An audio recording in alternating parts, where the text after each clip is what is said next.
আসসালামু আলাইকুম, সবাইকে স্বাগতম টিআর এক্সপ্রেসে। খুবই স্বল্প সময়ের জন্য কিছুদিন আগে গিয়েছিলাম কক্সবাজারে। সেই সুযোগেই একটা সুযোগ নিলাম যে কক্সবাজারের একটা অনিন্দ্য সুন্দর রেলওয়ে স্টেশন আছে, সেটা একটু ভ্রমণ করার। বাংলাদেশের ভ্রমণ শহর কক্সবাজার, যাকে বলা হয় সমুদ্রের নগরী।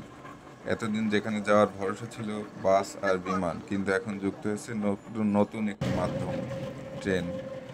আর এই ট্রেন যাত্রাকে আরও আধুনিক করেছে নতুন কক্সবাজার রেল স্টেশন। প্রথমে দেখতে এই স্টেশন মনে হবে কোনো আন্তর্জাতিক বিমানবন্দর। বিশাল ভবন, অনন্য ডিজাইন আর রাতের বর্ণিল আলো, সব মিলিয়ে এই স্টেশন একেবারেই আলাদা। বাইরে রয়েছে বড় পার্কিং এরিয়া আর সবুজ পরিবেশ, যা চোখে পড়ার মতো। স্টেশনে ঢুকতেই বোঝা যায় এ এক অন্য ধরনের স্টেশন, অন্য স্টেশন থেকে কতটা ভিন্ন। এখানে রয়েছে বড় ওয়েটিং লাউঞ্জ, যেখানে আরাম করে বসে থাকা যায়। টিকিট কেনার জন্য রয়েছে আধুনিক টিকিট কাউন্টার, আর ডিজিটাল বোর্ডে সহজে পাওয়া যায় ট্রেনের সব তথ্য। এখানে যাত্রীদের সুবিধার জন্য রয়েছে এসকেলেটর ও লিফট, ফলে যে কোনো বয়সী মানুষের সহজেই চলাফেরা করতে পারে। এখানে নিরাপত্তার জন্য বসানো হয়েছে আধুনিক সিসিটিভি ক্যামেরা আর আধুনিক সিকিউরিটির ব্যবস্থা। যাত্রীদের জন্য রয়েছে আলাদা আলাদা ভিআইপি লাউঞ্জ ও খেলার জায়গা, প্রবীণদের জন্য বিশেষ সুবিধা।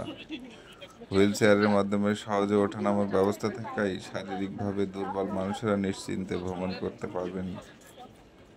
খুব সহজেই বলা যায় একটি যাত্রী বান্ধব রেলওয়ে স্টেশন। ঢাকা থেকে কক্সবাজার সরাসরি ট্রেন চলাচল শুরু হয়েছে, ফলে এখন দীর্ঘ বাস যাত্রা বা বিমান ভাড়ার চিন্তা ছাড়াই সহজে পৌঁছানো যায় সমুদ্রের সহজেই। মাত্র 600 টাকা থেকে শুরু। ভাবা যায় 600 টাকায় কক্সবাজার ভ্রমণ, তাও আবার ট্রেনে। মজার ব্যাপার হলো মাত্র 24 ঘন্টার জন্য গিয়েছিলাম কক্সবাজারে। ঠিক দুপুর 12:30টায় নেমেছিলাম, আর পরের দিন ঠিক দুপুর 12:30টায় ট্রেন স্টেশনে পৌঁছে গেলাম। আর এই ট্রেন স্টেশনের মাধ্যমেই আমরা ঢাকার উদ্দেশ্যে রওনা দিব। আমাদের সিট এক্সট্রা 6 বগিতে। আমরা খুব দ্রুতই এটা খুঁজে বের করব। আমরা সেই পানে ছুটে চলেছি। দেখা যাক কত দূরে আমাদের সিট আছে। সেই সিটটা খুঁজে আমরা খুবই আশাবাদী যে অল্প মাত্র 10 ঘন্টা সময়ের মধ্যেই আমরা পৌঁছে যাব সেই ব্যস্ত নগরী ঢাকা শহরে। আমাদের ব্লগটি যদি ভালো লাগে তাহলে অবশ্যই আমাদের পাশে থাকবেন।